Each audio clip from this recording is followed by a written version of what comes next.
September 21 ఆదివారం రోజున మహాలయ అమావాస్య రోజున గ్రహణం, సూర్యగ్రహణం. యథార్థానికి సూర్యగ్రహణము మన పంచాంగాల్లో పంచాంగకర్తలు ఎవరూ కూడా మెన్షన్ చేయలేదు.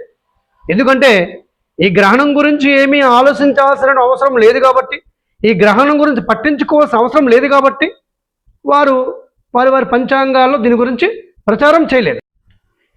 ఈ పాక్షిక సూర్యగ్రహణము నెలవంక ఆకారంలో చూడామణి పేరుతో న్యూజిలాండ్, తూర్పు ఆస్ట్రేలియా, దక్షిణ పసిఫిక్, అలాగే కొన్ని ప్రాంతాల్లో కనిపిస్తుంది.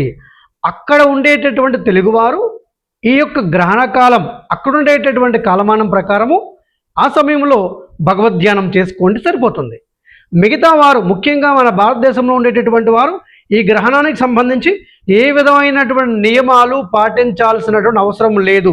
అందుగురించే ఏ నక్షత్రంలో, ఏ రాశిలో, ఏ లగ్నంలో వస్తుందో కూడా మీకు తెలియపరచడం లేదు. ఎందుకంటే ఇది ఒక పెద్ద న్యూసెన్స్. మరలా దీన్ని పట్టుకొని అనేక రకాల భయపూరితమైన మాటలు మాట్లాడుతూ ఉంటారు కొంతమంది. కానీ సాధన చేసేటటువంటి వారు, ముఖ్యంగా ఉపాసన సాధన అనుష్ఠానంలో ఉన్నటువంటి వారు భారత కాలమానం ప్రకారము రాత్రి 11 గంటల నుండి 21వ తారీఖు ఆదివారం రాత్రి 11 గంటల నుండి 3 గంటల 22 నిమిషాల వరకు, అంటే తెల్లవారుజామున 22వ తారీఖు వరకు మీరు అవకాశం ఉంది. అంటే ప్రశాంతంగా మీరు మీ యొక్క గురు మంత్రాలను లేదా భగవత్ శ్లోకాలను, ఏదైనా భగవత్ నామాన్ని స్మరణ చేసుకోండి, జపం చేసుకోండి. కేవలం జపం చేయండి, ఏ విధమైనటువంటి క్రియలు చేయాల్సినటువంటి అవసరము లేదు.